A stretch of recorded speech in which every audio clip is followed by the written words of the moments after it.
guys, welcome to another update to my craft room. And new for 2020, I'll be sharing how I store a lot of product in a small space, but I've updated this space and I wanted to share some ideas if you need to house a lot of product in a smaller space. And then I've got 3 tips for you. So I'm going to share those today because really in this room there's only 2 walls to work with. There's this wall that the pegboard's on and that wall that I'll show you where the IKEA Kallax unit is. So if you stay tuned, let's get started with the tour. Okay, see those 2 bins there? So I'm able to do double-decker storage, and each of the bins holds a different thing. And I guess I'll go, okay, well I'll show you that idea that I had there. Okay, so the top one says memory decks and the bottom one says card packs. And so what you can do is just slide out the bin that you want to work on like this, and this one says memory decks. So that way I'm able to have 2 layers of storage and I don't just waste the top with one bin.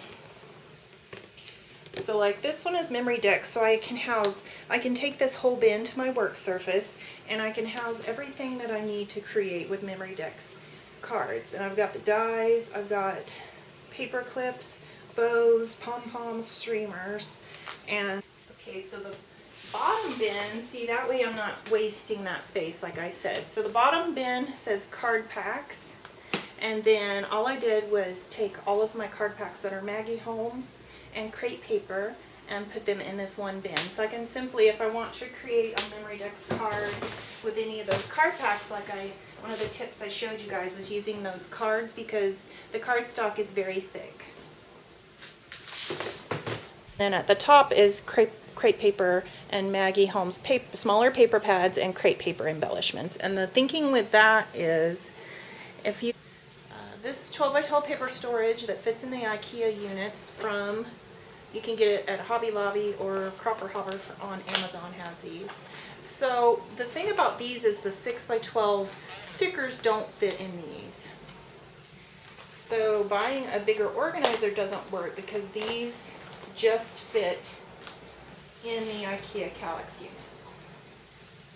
So what I did was, because those fit paper, I switched and put the embellishments in these bins, and I sorted it by manufacturer because and this works better for me just because if I'm going to use crepe paper, I want to know where all my crepe paper embellishments are. I know that everything in here is Maggie Holmes. So I can simply grab this bin and my paper pad and get to creating. So that's the idea behind that.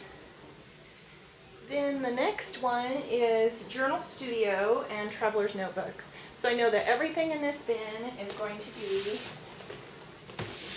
the Journal Studio line. So if I want to work on Traveler's Notebooks, I can grab this bin and take it to my work surface. Then the bin below that has all of my Traveler's Notebooks that I'm not currently using. So the other reason I really like the bin system, and I'll add in a picture so you guys know where I got this. I got these bins at Target. They're the EZY Storage bins. So what's great about this is it's going to protect it from dust. So I noticed having everything open on these shelves, they just got full of dust. Because hashtag desert life. You live in Vegas, you have to protect everything from dust. So I can simply slide these bins back. Now the next set of bins to the left of that one that's Journal Studio and the Traveler's Notebooks, and then I've got pink paisley, small paper pads, and embellishments. So every small paper pad that's pink paisley is in there, and then I've got Paige Evans at the top, and all of her small paper pads and embellishments are there together. This just helps me stay within the collection. I know if I want to create with Paige Evans' Horizon collection, then I can grab the paper pad from down below. So this is pink paisley, and I'll go through that next, but I know that I can grab one of the 12 by 12 paper pad organizers and this bin, and I know that everything is there together.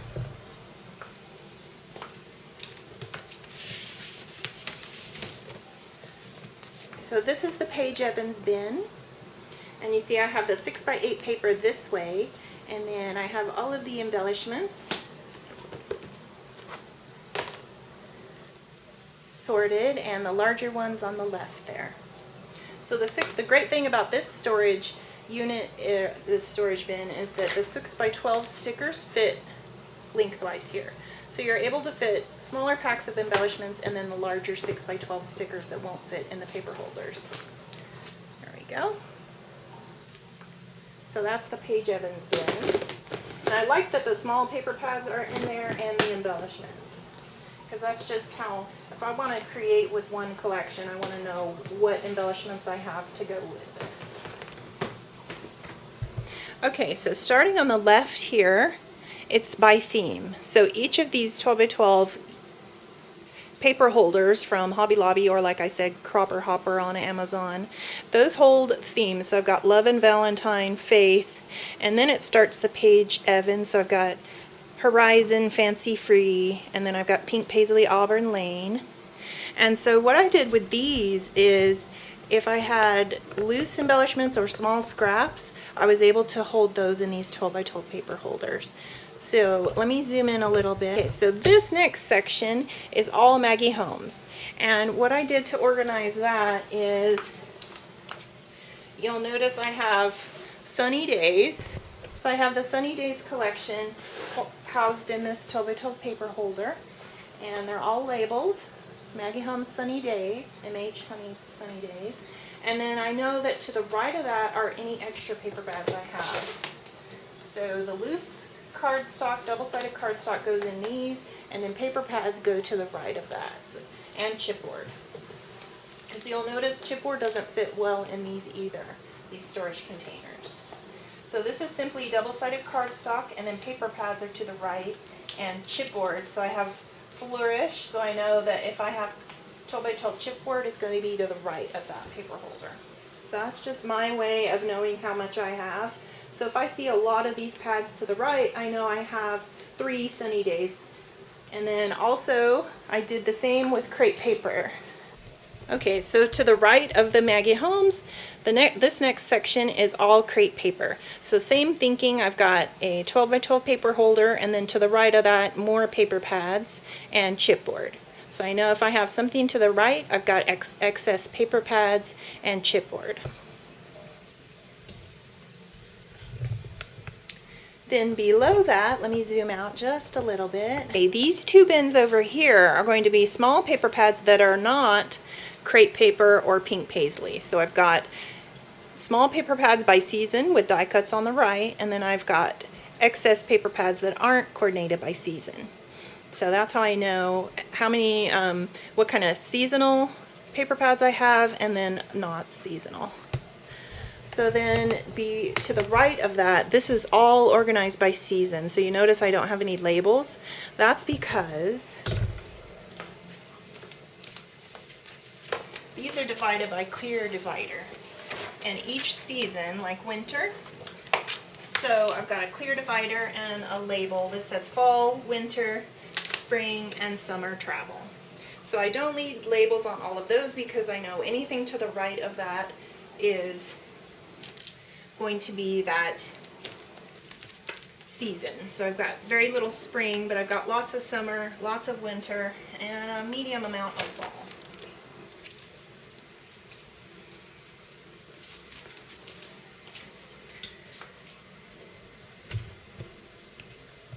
Of that one that has all 2 of these are all seasonal. So then this is by designer. So I was on the American Crafts design team, and I got all of the collections that released fall of 2019, so I divided those by designer. So I know that if it was released by Amy Tan in fall of 2019, it's here, and I've labeled it by designer. So I have Dear Lizzie, She's Magic, One Canoe 2, and Chamel. And those are the Totally Tiffany paper holders. I got those at Hobby Lobby, and they're great because you can simply throw in all the paper pads. I've got vellum, paper pads, stamps, everything. So if it was released fall of 2019, I've got everything that I received from the American Crafts design team for that collection. or for that one canoe too. And then I've got Chamel, and I separated these by designer because I know what. And then that last bin is Chamel. So I've got Chamel, Heidi Swapp, and Felicity Jane.